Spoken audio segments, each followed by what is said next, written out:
Christian nationalism is a growing threat to pluralism, our democracy, and to historically marginalized groups. Transgenderism must be eradicated from public life entirely. It is also detrimental to the faithful Christian witness in America. That's why we get called. Well, you're Christian nationalists. You want the kingdom to be the government. Yes. You want God to come and overtake the government. Yes. What is Christian nationalism? How is it manifesting in culture, and how do we find better ways forward in our faith? In this new monthly segment, Dr. Andrew Whitehead, Associate Professor of Sociology and author of American Idolatry, How Christian Nationalism Betrays the Gospel and Threatens the Church, joins me to pull back the curtain on Christian nationalism in the news, cover the latest sociological trends, and offer a better path forward in our faith, rooted in the radical inclusive love of neighbor.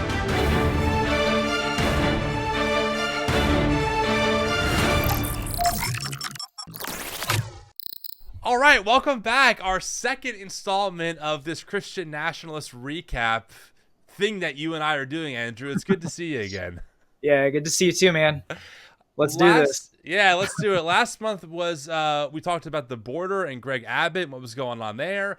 And Right. This one will be it will be interesting. We're going to start off by talking about actually the National Religious Broadcasters Association, the NRB, Right. because they hosted Trump recently, and Trump had a lot of things to say. Now, I want to start here. The NRB, they say religious broadcasters, but what they mean is Christian broadcasters. And it's interesting to me that, and I don't know, maybe this is a stretch, but I think because I'm developing more and more of this ability to kind of see meaning in ways that I couldn't before, I find it interesting that the NRB is really all about Christian broadcasters. Like it's not really religious in the sense of, oh, they have some Islamic broadcasters and Hindu broadcasters. It's really Christian. And I think about the connection between that and religious freedom, how that's also code for Christian freedom, not for all religious freedom. And that one kind of stuck out to me. Yeah, well, and I think you could even push it further. Like the point you make is absolutely correct. And it's a particular expression of Christianity, right? Yeah. New evangelicals being invited to NRB. So it is distinctively Christian and distinctively conservative, politically, religiously, theologically, all of those things that get wrapped up in what we're going to talk about. So yeah, I think you're 100% correct. And even you can even push it further, I think. And you wouldn't really know that by their website. So here's what the NRB says. Actually, I'm going to pull up the screen here for YouTube people who are watching this. So it says this here. I'm going to move our screen. There we go. The NRB is a nonpartisan, international association of Christian communicators whose member organizations represent millions of listeners, viewers, and readers. We work to protect the free speech rights of our members by advocating those rights in governmental, corporate, and media sectors, and works to foster excellence, integrity, and accountability in our membership by providing networking, educational, ministry, and relational opportunities. So, you again, like if you didn't know the NRB, you would think, oh, nonpartisan, they probably have a wide array of perspectives and views. But the reality is no, it is a particular flavor of Christian thinking. Not only do they platform folks like James Dobson and Focus on the Family, they also advertise and promote things like Cross-Examine, that's Frank Turek's apologist, outlet. And they had former President Trump give an address to the Broadcasting Association. And let me just go ahead and play this little 90-second montage of what Trump said. And I think it will give us a very clear example of the type of Christianity that these folks want. Here we go. Our country is being destroyed by a radical left, corrupt political class that has gone communist, nonpartisan, Marxist, and even fascist. I used to say we will never have a socialist state. And I was right. We passed over socialism. Socialism's a nice way by comparison to where we are. From Joe Biden on down, and I'm not sure that Biden knows what the hell's going on. I don't think he knows he's alive, actually. You see so many things happening that are just unthinkable. It's unthinkable that millions of people would be allowed into our country. It's unthinkable. Who would do this? They've unleashed mobs of foreign jihadists to praise Hamas in our streets. They're praising Hamas. while they slander law-abiding Americans as domestic terrorists. As you know, the left is trying to shame Christians. They try and shame us. I'm a very proud Christian, actually. I've been very busy fighting and, taking the bullets, taking the arrows. I'm taking them for you, and I'm so honored to take them. We answer to God What a martyr. in heaven. We do. Yeah. We answer to God in heaven. He seems so bored reading. So today I come before you as a friend and an ally and a fellow believer to ask for your help and your support and your prayers for this country. We need your prayers, most importantly. And I make you a simple promise. In my first term, I fought for Christians harder than any president has ever done before. Well, there you go. Let me get your initial reaction on that montage of clips. As a scholar, someone who tracks Christian nationalism, someone who studies it, what did you hear in that? Yeah, well, I think too in that clip and from his speech broadly, like, highlighting the boundaries, us versus them, and then raising the various kind of persecution complex, that Christians are under attack and you need to be afraid. I'm the one that can save you. So these are, strings that he was plucking through his first administration and since then, that you're being sidelined and they're coming after you, but I will save you all, and I need your help, but come behind me and we'll return, our group to power, right? Yeah. We are going after power and I will take you back there. And then too, just some of the kind of the fear mongering, right, of jihadists in the streets and opening the borders and millions of violent people coming to this country and all of those different things, to again highlight this us versus them dynamic that we keep talking about with Christian nationalism. Yeah, two thoughts on this. One, it's fascinating watching Trump position himself as a new Messiah figure, right? I took the arrows for you. I'm bearing my cross for you kind of vibe. And it's even more fascinating to watch Christians who I'm sure claim to be standing firm on the Bible and biblical truth just soak it up like, yeah, this is it. Like, this is the biblical take. Even Trump's take on immigrants, for example, it's like, I'm not saying you can't have different views on how to have a secure border, all that stuff, but the mantra around immigration, and we talked about this on our last episode, it's so dehumanizing, and Trump is someone who is at the fountainhead of pushing such dehumanizing rhetoric. To stand in front of Christians who are responsible for what Christians can say publicly with this NRB kind of vibe, saying, hey, we represent the largest coalition of Christian voices, to be applauding these kinds of words, again, it just shows, I think, how bankrupt this type of Christian thinking and theology actually is, even though it uses language that claims to be standing on these really firm foundational truths of God in the scripture. Yeah, definitely. And I think too, what you point out really highlights the particular expression of Christianity that we're talking about here, right? Yeah. That it isn't even a religious freedom for secular Americans and non-Christians, but two, it's even more constrained towards Christians like us that do believe the borders are porous and immigrants are dangerous and coming here and all those different things, or that Joe Biden is, bringing something worse than fascism and socialism to the United States, all those different cultural aspects. So it isn't even about theological or Orthodox Christian beliefs that many of the Christian communities in the U.S. share, but then do differ on a lot of different policy views. It isn't even about that. It's like even much more constrained. And so I think that's where, we really see what's at work here.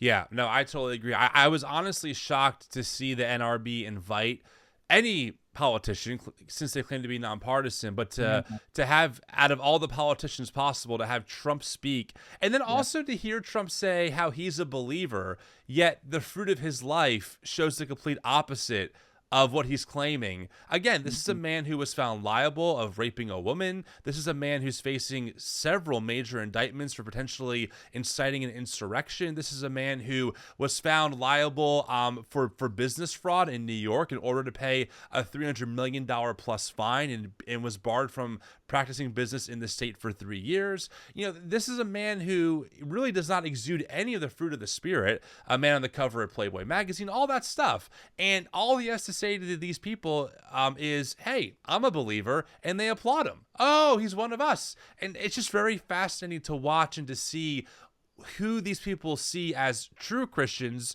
versus maybe someone like me or you or someone else who would push back against this and argue for maybe a more moderate or even a more moderate progressive approach to things. It's not even that we're not just different Christians. We're not Christians, period. But Trump is our guy. It's really mind-blowing. Yeah, no, I think you're right on. And I think it just leads into what we're trying to continue to track and talk about and differentiate between Christians and Christianity being involved in the political sphere, in civil society, versus Christian nationalism, which is about privileging a particular expression as the one and really only one that should be lifted up in organizing American civic life, because those are different. And yeah, the NRB, when you read their kind of mission statement, right, it's like really great. Like that would be wonderful for an organization to do that and invite political leaders from across the spectrum if they're going to. And there are Christians who lead and you know, are aligned with the Democratic Party, right? So those do exist, and that could be a part of what American Christianity could be about. But for this group, it really isn't.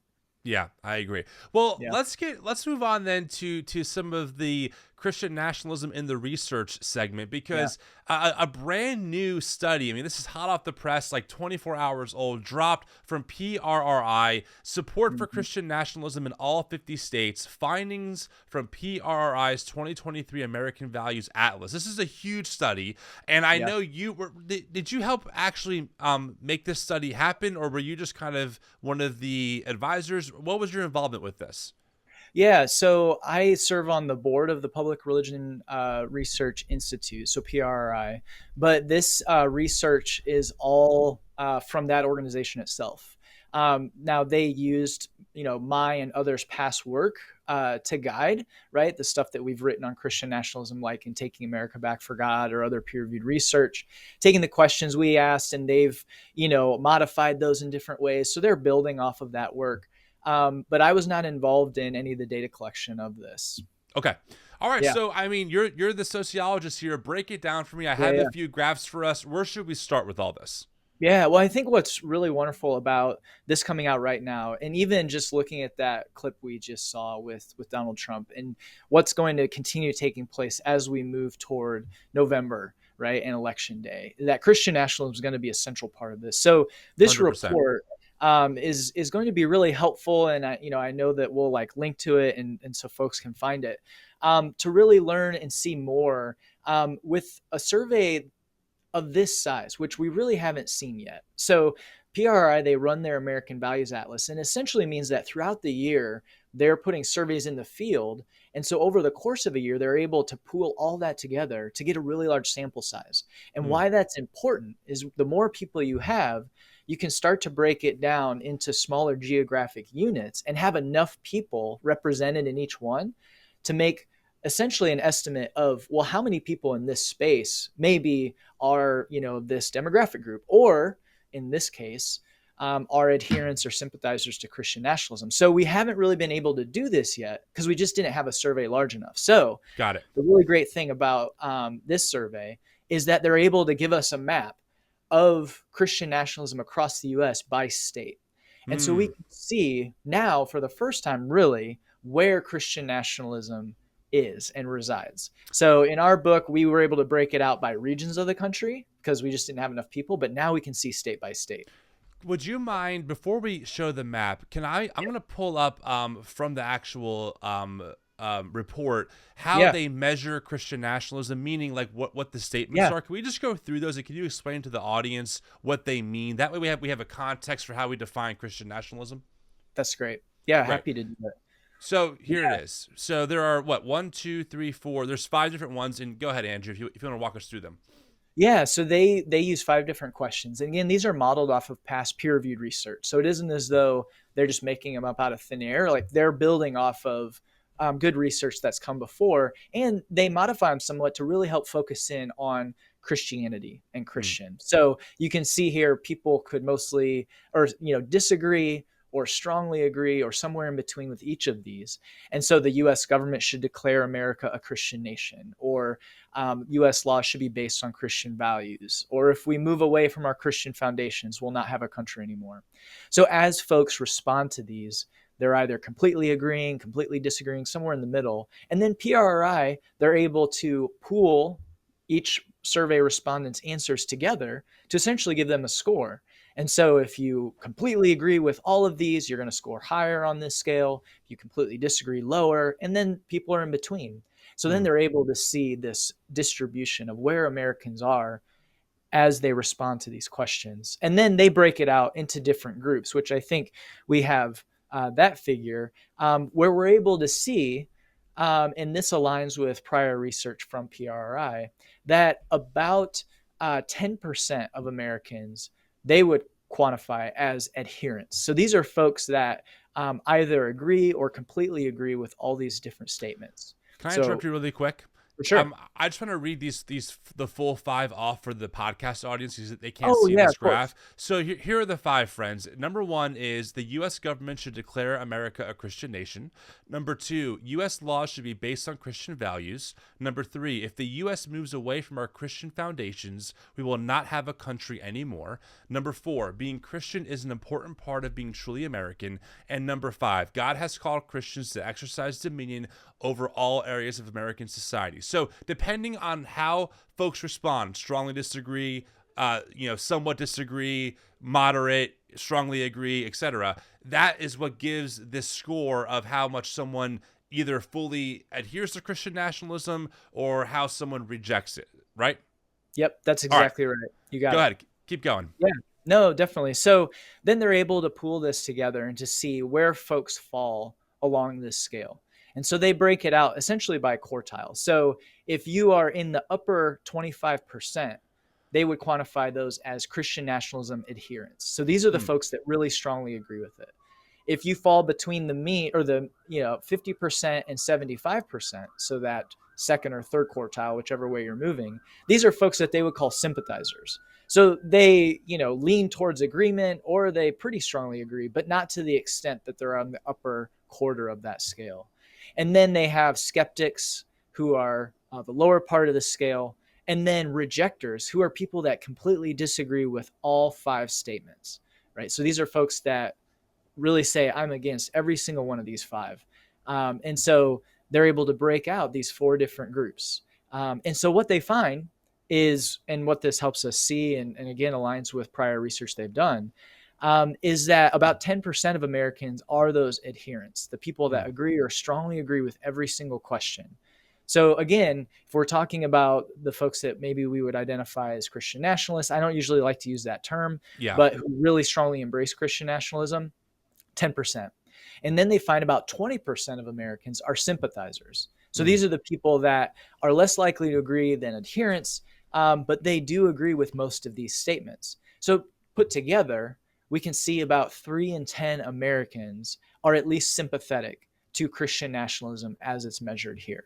And I think, that's notable, right? As we continue to refine our measures, we get different point estimates of how large these groups are and what this looks like. And so I think that's a key takeaway of this survey. Well, here's what's interesting about this for me. First off, I think that this breakdown, 10% of Americans are in that strong adherent category, 20% sympathize, and then 37% are skeptics, and 30% are rejectors. That does seem consistent with the data that you presented even a year or two ago in some of your earlier work. I mean, your book with Samuel PRRI, I think, has a similar breakdown. I think it's a few percentage point difference, but it's in the same ballpark. And this is a very important point, because one thing that we don't want to do is we don't want to be hyperbolic in how we talk about this, because the reality is numerically Christian nationalism, or people who really adhere strongly to that, are a minority position. Even if you combine the sympathizers and adherents, that's still only 3 out of 10 Americans. So while that's not a small number necessarily, that's still millions of people. It's not this dominant perspective culturally, and that's important to call out. Yeah, no, I think it is. And I think that's the great thing about just ongoing research in this area, right? And as we refine the measures that we use, so we ask them somewhat differently, and that's all a part of the scientific method, right? So the questions we ask, some of them talk about religion generally, and that could be capturing a lot of variation, where in our book, it was just under or right around half of Americans were at least sympathetic. And then the other half were skeptics or rejectors, resistors or rejectors, as we called them. But then as we continued to gather data and refine our measures, we saw that ambassadors, or those that really strongly agree, and here they're called adherents, really is shrinking, right? It's getting down to 15%, a little bit lower. And so that does align with what PRRI finds here and in the measures they use. Yeah. And I think this is also a good example of how it's not about the numbers of people, it's the access to power, right? And the access to funding to actually shape the culture how you want. Because even though this 3 out of 10 position is minority, a lot of those people have been in places of power to shape laws. I mean, a good example of this is the recent case in Alabama, right, with IVF, where the Supreme Court in Alabama ruled that embryos essentially are children, and one of the Supreme Court justices is someone who, during a podcast with honestly a QAnon conspiratorial person, reinforced this is the Supreme Court justice, reinforced his support for the 7 Mountain Mandate, right? The belief that Christians have an obligation to rule over the 7 spheres of influence. So again, he might be someone with a very fringe position, or a fringe thought, but he's in a position of power to help shape law that affects millions of people. That's the key here. Yeah, definitely. And I think that's where some of the work by folks like Ann Nelson, Catherine Stewart, really highlighting the power structures and the networks and the people that have funding and are able to, fund and push agendas in particular ways. That's what's really key. And I think this leads into the next finding that I think is really interesting with this research, is that being able to see where Christian nationalism is, what matters is battleground states, right? So the electoral process in the US is not just majority, right, vote, like who gets more votes, they win. No, it's in particular states, you get electoral college votes and then you win. So when we look at 2016, Donald Trump won, lost the popular vote by millions of votes, but he won the presidency because of essentially 80,000 people spread across 3 different states. Right. So it's where these folks are that really matters. And so the map that you threw up, or that people can find if they're listening to the podcast, they can find on PRRI's website, we can see those states that have more and then fewer folks that are at least sympathizers or adherents to Christian nationalism. And essentially you see it across the South, and then up into the eastern part of the Midwest, and then the central Midwest, up into the upper Midwest. That's where we really see a lot of folks who, adhere to and identify as sympathizers or adherents of Christian nationalism. So in this graph, they combined adherents and sympathizers. So for example, Mississippi, they're saying that according to their data, 50% of the population is either an adherent or a sympathizer to Christian nationalism. Is that correct? That's correct. Yep. That's exactly how to read it. And my state, New Jersey, is only 20. Hey-o. All right. One of the lowest. So, okay. Yeah. So, I mean, the audience who's listening to this on podcast, I recommend going to YouTube or clicking on the link in the show notes to see this visual. But essentially, it's the U.S., and it's color graded from a light green, meaning less Christian nationalism ideals are in a state, to a darker blue. And you can see, like, to your point, Andrew, the South through, like, the mid, like northwest almost, there's kind of like a section that just goes from teal to dark blue depending on the state. And so you're saying that when it comes to election time, these Christian nationalist adherents, we can say, because I know you don't like using the term Christian nationalists. I want to respect that, but where they're placed and how they vote matters. Yeah, for sure. So, and later in the report, PRI breaks down battleground states, right? So, if we talk about battleground states going forward in this election, North Carolina, Georgia, Pennsylvania, Arizona, Michigan, Wisconsin, and Nevada could be identified as in play battleground states. Kind of other states are just solidly Republican no matter what. Others are solidly Democrat. And it usually comes down to a handful of states that are deciding our presidency. So when we look forward to 2024, we really do want to take into account it's not just only Christian nationalism that's going to be driving these things, right? There's lots of other stuff. Obviously, this map, if anybody's looked at, an electoral college map or, percent Republican or percent Democrat map, it's going to look very similar. These things are highly correlated with political views, right? So there's no denying that. But we can see, especially in those battleground states, it is going to be part of the story, right? It is going to be part of the rhetoric. It's going to be important to keep track of. And so when we look at it, and PRRI highlights this, North Carolina and Georgia, they fall above the national average on Christian nationalism. So their scores are higher than 30%. Pennsylvania is right at the national average. So we see that that really is reflective. And then the other states fall just below the national average. And so as we come to election day, as we look at it, and in those states, what type of rhetoric's being used, what's kind of being put forth, how might Christian nationalism play a role? And so I think in that sense, again, while it's 3 in 10 Americans, when we look at states where something could tip the scales by 80,000 people across 3 states, 3 in 10 Americans, that's actually a much more influential number, especially if they're highly motivated. And as you recount on this channel and as others talk about too, when Christian nationalism views the world in apocalyptic terms, right? That this next election is do or die for this nation, for you, for your children, for your family, for everything we hold dear. That's going to motivate people to get out. That fear is going to motivate. And so I think all those together create this stew where it really is influential. Yeah, no doubt. That's really helpful. And that other graph that we just showed with like the battleground states and how that breaks down, you're right. It shows how, again, depending on the state and if it's a battleground state, Christian nationalism can really play a major role in tipping the scales one way or another. So that's important. Okay, so what else did you want to highlight in this study? I mean, there's so much here. There's pages and pages of it. Anything else? Was anything surprising to you in this study? Like, oh, I didn't see that coming? Or was it all pretty much like, yeah, this is pretty much what we expected to see?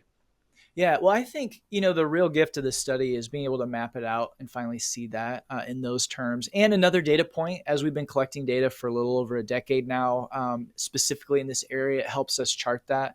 And I would say, it isn't necessarily surprising, but the other big takeaway for me with this report is to really see the consistency. Because while we're trying to talk about how large is this group, all that's important. What we have found for the last 10 to 15 years, no matter what, is however you measure Christian nationalism, it is strongly associated with the exact same things from 15 years ago until now, from 2007 until now, right? Wow. It is so strongly correlated with the exact same stuff. And so that I think is key. And so what this is telling me is that we really can know what Christian nationalism is and have a definition for it that is empirically supported. So meaning that we have data to back up exactly what Christian nationalism is. So it's not something that's just being made up. It's not just a slur term. It's an accurate description of where people are, this kind of theological, political orientation. And so, looking back even at our book that used data from 2007 and 2017, and then if you look at this report and just this report, and there's others that highlight other aspects of this, but the consistency you'll see is Christian nationalism is strongly associated with support for Donald Trump. It's strongly associated with white evangelical Protestantism. It's strongly associated with comfort with authoritarian social control and a desire for a strong man. It's strongly associated with comfort and support for political violence. It's strongly associated with devotion to the Second Amendment. It's strongly associated with the desire to limit immigration and turn away refugees. It's strongly associated with opposition to LGBTQ civil rights. It's strongly associated with opposition to abortion for any reason. And that's just in this report comparing it to our book. And so when we gather data and however we measure Christian nationalism, it's always strongly associated with these things. And so what that tells me is that we really do have a good definition for it. And so we've talked about it before, but Christian nationalism as a cultural framework, it idealizes and advocates for, again, a particular expression of Christianity to be highlighted and privileged in American civic life, right? So the government should make this the principal and undisputed cultural framework guiding what we do in this country. And again, a very particular expression. And so then those elements of Christian nationalism, like a comfort with authoritarian social control, a desire for traditionalist social arrangements, a desire for strong ethno-racial boundaries, a comfort with populism and conspiratorial thinking. All of these are cultural additions to any sort of theological Orthodox Christian beliefs, right? So as we look at the NRB, it isn't just believing Jesus is the Son of God and, Father, Son, Holy Spirit, and some of these Orthodox Christian beliefs. It's that we got to defend the Second Amendment. We need somebody to save us and return us to power, a strong man. The ideal American and what America was founded for is generally white, Anglo-Protestant American Christians, right? So all of these cultural beliefs get added on. And so that's that expression of Christianity that Christian nationalism is talking about. All right, so 2 questions for you about this. Then we'll move on to our next segment. First off, where do you draw the line between someone who's just a conservative Christian versus a Christian, or someone who holds Christian nationalist ideals, right? I think about people that I know in my own life who probably wouldn't agree with all 5 of those statements, but would also be someone who would say, well, I have this pro-life ethic that I think we should have abortion either really strictly regulated or eliminated, or I don't believe that gay marriage should be a thing legally. Are those like 2 things automatically Christian nationalism, or is there a line between, okay, that person's a conservative evangelical or a conservative Christian versus a Christian nationalist? Yeah, I think there are a number of things that help us kind of identify boundary lines there. And there, with all of these things, there can be fuzzy overlap. But I think the difference really comes down to, in a lot of ways, the method through which we get there. So you can be a conservative Christian and hold a lot of those views. But if you're okay with doing away with some of the markers of a pluralistic democratic society, then I would say you're really moving towards Christian nationalism, because it's not about these kind of ideals you have, but it's ensuring that these ideals become ascendant no matter what anybody else says. And so as you want to do away with that, I think then you're reaching into that category of, again, trying to institutionalize and ensure that this one particular expression of Christianity is the central one.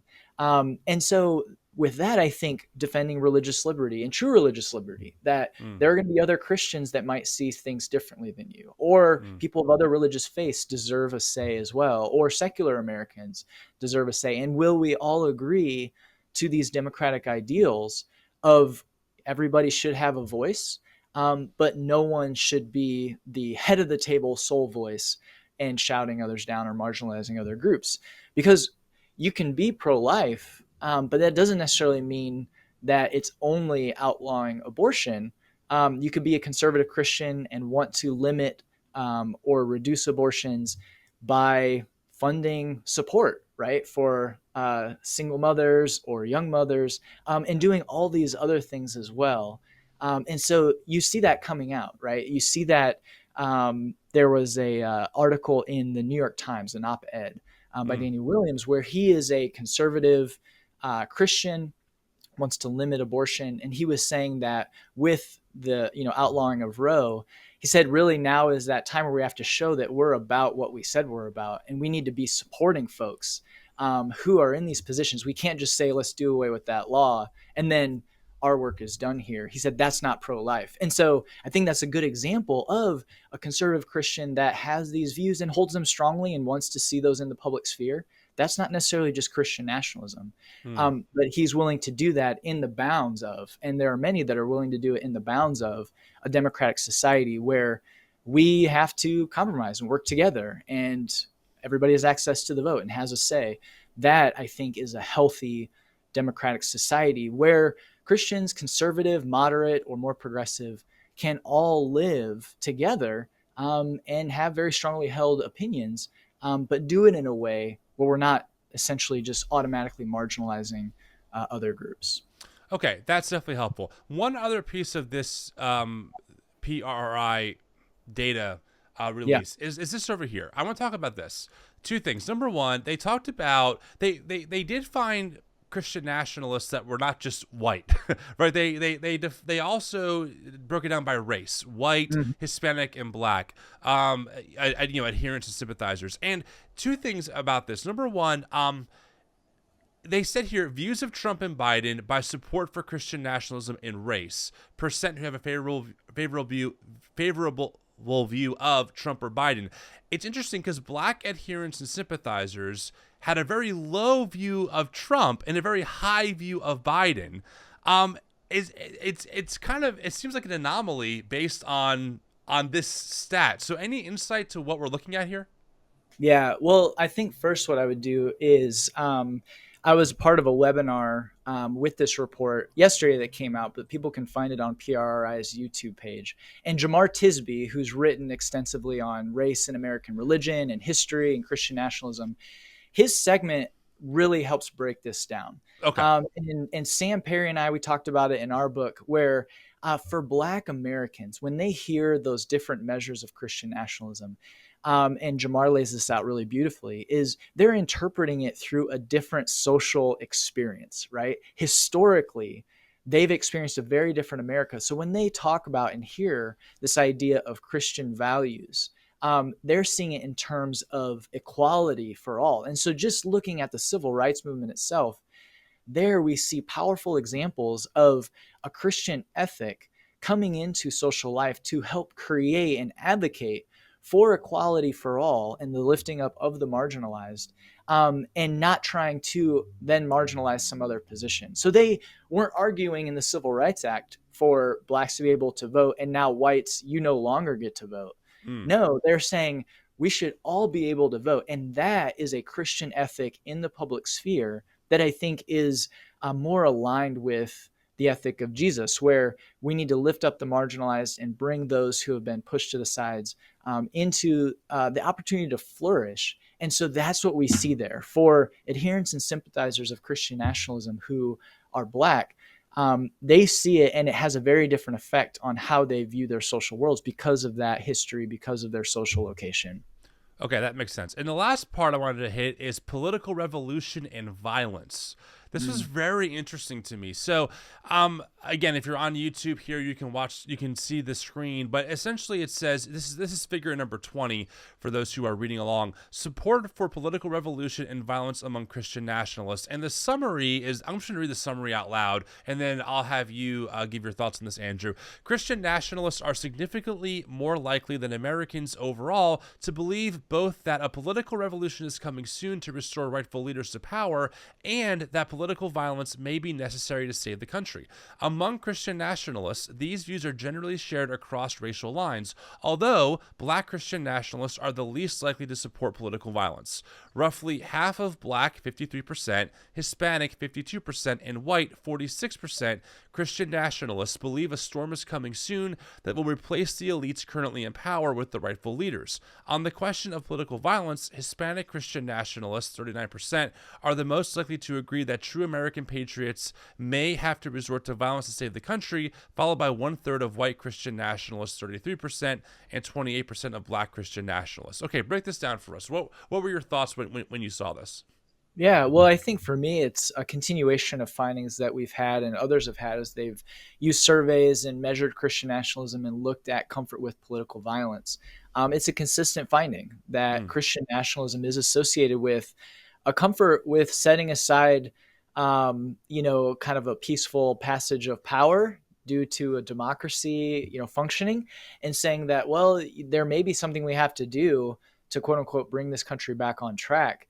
That falls outside of democratic ideals like the peaceful transfer of power. We may have to turn to violence in order to save. And so there again, it's highlighting the kind of legitimation of, taking power for ourselves and even setting aside democracy because they believe and view that God has commanded a particular outcome, right? That God desires it to go this way. And so if the God of the universe is requiring it, then essentially for them, who are they to say that they shouldn't resort to violence or shouldn't do whatever it takes, even setting aside democracy?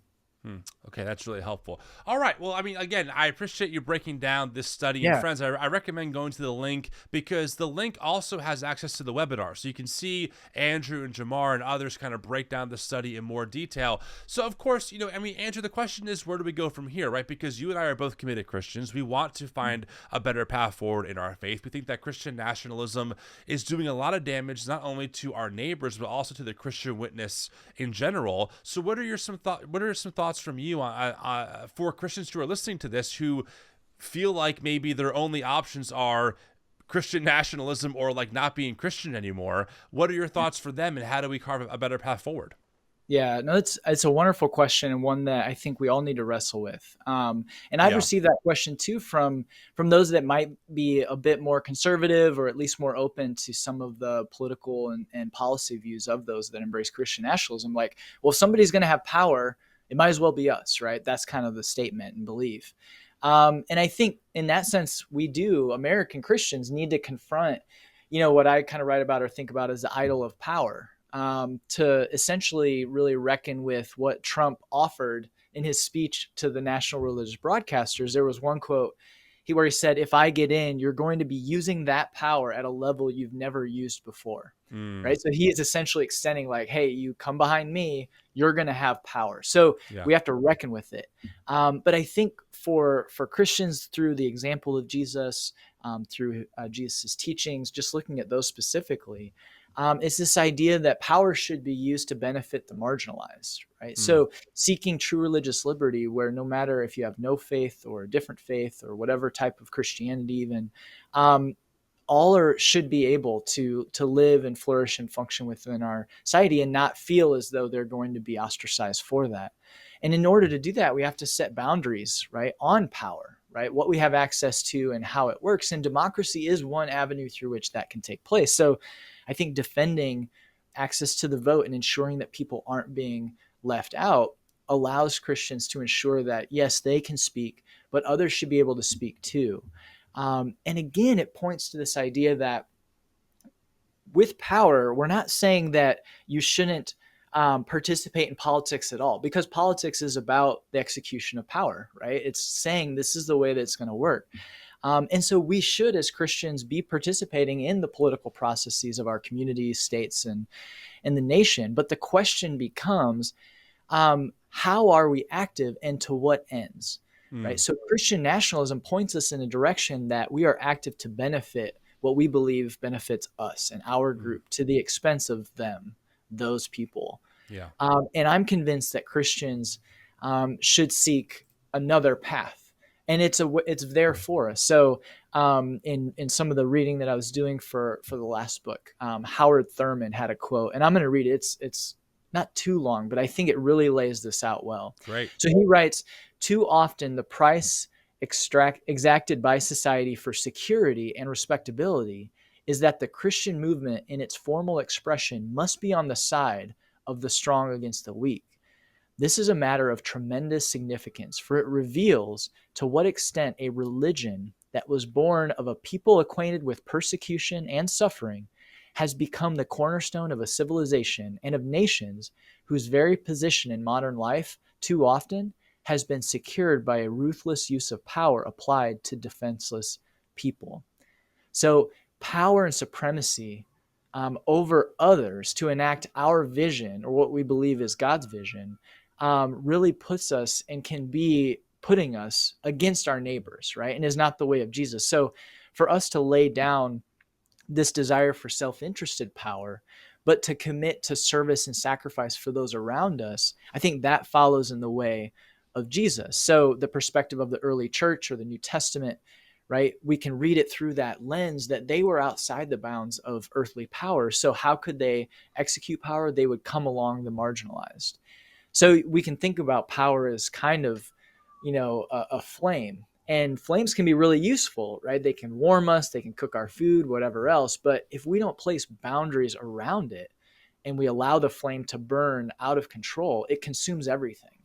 And so I think for Christians, seeing our power, access to it, as something that we need to have boundaries around, helps us ensure that it can do good, and doesn't just consume everything around us. And I think Christian nationalism in that sense, kind of operates in this metaphor as a fire that's burning out of control. It's power that we all have for ourselves, and we just execute whatever we want to the detriment of anybody around us without actually listening to, thinking through how this affects them. And so I think in that sense, Christians reckoning with it and its power, again, that we want to utilize and participate in to the benefit of those who have been silenced or marginalized. I think that helps us keep a healthier relationship with power than perhaps we've had in the past. I 100% agree. There are so many people who are looking for a better path forward in their faith. And I think it comes down to realizing that if the gospel is good news, what does that mean for our cultural moment, right? Mm-hmm. And my concern with Christian nationalism is that its claim for good news is that you either submit or you die. Right? You either assimilate into what we want you to be, into this value structure, or your rights are minimized, and your ability to flourish in the world is minimized. And so it's actually quite detrimental news to a lot of people. And I think as Christians, we have an obligation to really be the loudest ones to critique what's happening inside of our own tradition, right? And this is part of the work, because the reality is, to your point, Andrew, is that if we're serving a Jesus who says in Luke that he came to liberate the oppressed, and that we're called to clothe the naked and feed the hungry and take care of the sick, etc., we have to ask what does that look like in our cultural moment? And Christian nationalism just isn't it. And I think the data that you're showing with the work of folks like yourself and others is actually quite scary of the end goals and aims of what Christian nationalism wants to accomplish in America. I'm definitely on Twitter way too much, and I see people who definitely are fringe but hold some pretty radical views and who are connected to power, and the view the vision that they have for women and BIPOC folks and queer folks is not one of human flourishing. It's not one that respects their rights to live in a pluralistic society ruled by a constitution that is secular in nature. And so I believe that, a better way forward, and where do we go from here, is that we as Christians are incredibly loud about the threat that Christian nationalism poses, but also that we do all that we can to love our neighbors well by advocating for their rights in the political sphere. So I think that's really great and really well put.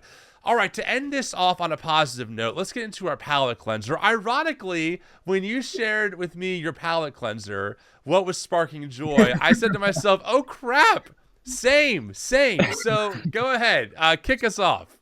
All right, so lately, nerd gummies, the gummy clusters, man. I've got these in my office. They help me get through the day. My kids love them, and I love them. My wife loves them, and they just spark joy right now. Nerd gummy clusters. I'm a huge fan. When you shared that, I said, oh my gosh, my kids love the nerd gummy clusters. And then, of course, by proxy, now I love them. The ritual I have with my family is my oldest, he's 3. He's in early intervention preschool for speech. So we pick him up at 2:30 every day. And on Fridays, he gets to go to 7-Eleven and get candy. He calls it tandy. He goes, tandy. Yeah, tandy. So we bring him, and he picks up the same thing. It's always the blue package of the nerd clusters. Yeah, exactly. That's the ones. They're kind of expensive though. In New Jersey, they're like $6. I'm like, dude, $6. Well, back in my day, that was like $1.99. Yeah, totally. Oh, it's so funny. Yeah, they're sparking joy right now. They are addictive. I love it. So friends, for those who know about the inside joke here, go to your local 7-Eleven, get a cup of blueberry coffee the way that I make it. If you know, you know. It's a big thing. It's a big controversy, Andrew, because one thing that my audience has not deconstructed yet is their coffee snobbery. Okay, and so listen, I worked at Starbucks. I worked for small coffee shops. I've had my coffee snobbery days. But Yeah. since I deconstructed my fundamentalism, I'm a big fan of 7-Eleven blueberry coffee, a little bit Okay. of French vanilla creamer, and it slaps. It slaps. Okay. All All right. right. So I recommend to my audience, please go to your local 7-Eleven, get your blueberry coffee, some French vanilla creamer, and pick up a packet of Nerds gummy clusters, and you're good to roll. Yeah, you're set. Yep. You're for set. this weekend. If you're feeling a little down, go do those 2 things There and you go. some self-care, and then get back in the work, I guess. Awesome. Andrew, again, great having you on. I'll talk to you next month, and we'll see what the Christian Nationalism news brings. All right. That sounds great. Good to see you, man. You too.